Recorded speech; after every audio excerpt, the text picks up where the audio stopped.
like to take a few minutes to celebrate the woman who started it all.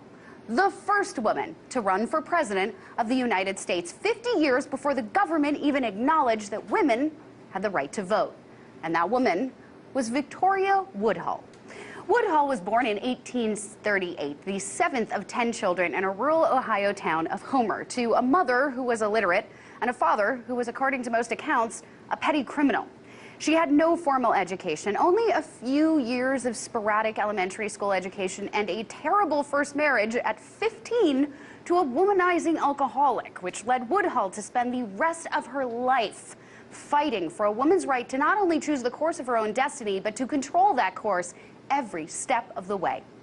After making her first fortune as a healer, clairvoyant, and spiritualist, she found herself in New York City, where she became, wait for it, the first female stockbroker on Wall Street. That's right. Victoria and her sister Tennessee made about $700,000 during the gold panic of 1869 and opened their own firm, Woodhull, Clayfick, Lynn and Company. But despite their success, the first woman wasn't even given a seat on the stock exchange until 1967. Interesting. Victoria Woodhull then became part of the suffragist movement in 1869, committing herself to the cause of women's liberation. Because of her activism, she became, wait for it, the first woman to address a congressional committee. On January 11, 1871, Woodhull argued to the House Judiciary Committee that women already had the right to vote, but the government was just refusing to acknowledge it. And she didn't mince her words on the subject, saying, if Congress refuses to listen and grant what women ask, there is but one course left then to pursue. What is there left for women to do but to become the mothers of the future government? And that's exactly what she set out to do. Blaze the trail and birth a movement of female politicians in a country that at the time still saw women as property. Just 2 months after becoming the first female stockbroker, she officially ran for president of the United States under a platform that included a fight to institute an 8-hour workday, women's suffrage, regulation of monopolies, nationalization of our railroads, tax reform, divorce laws that actually protected women, social welfare programs for the poor, abolition of the death penalty, and even income inequality, saying it is not great wealth in a few individuals that proves a country is prosperous, but great general wealth evenly distributed among the people.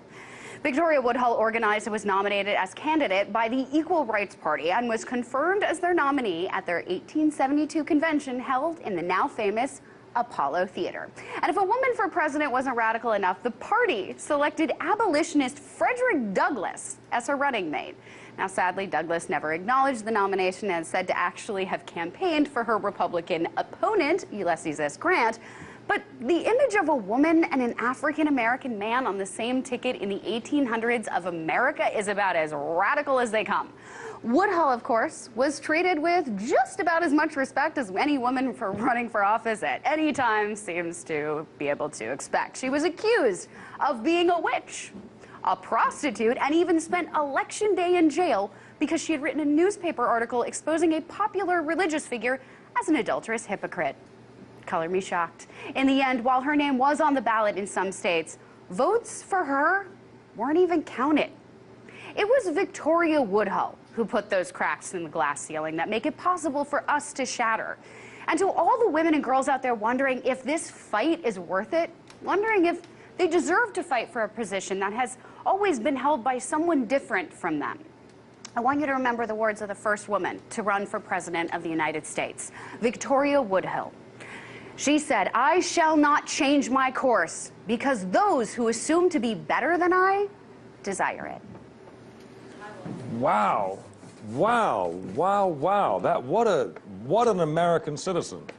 You know, what a beautiful American citizen that is. I mean, that is someone who stepped up and dedicated their life to making this country a better place.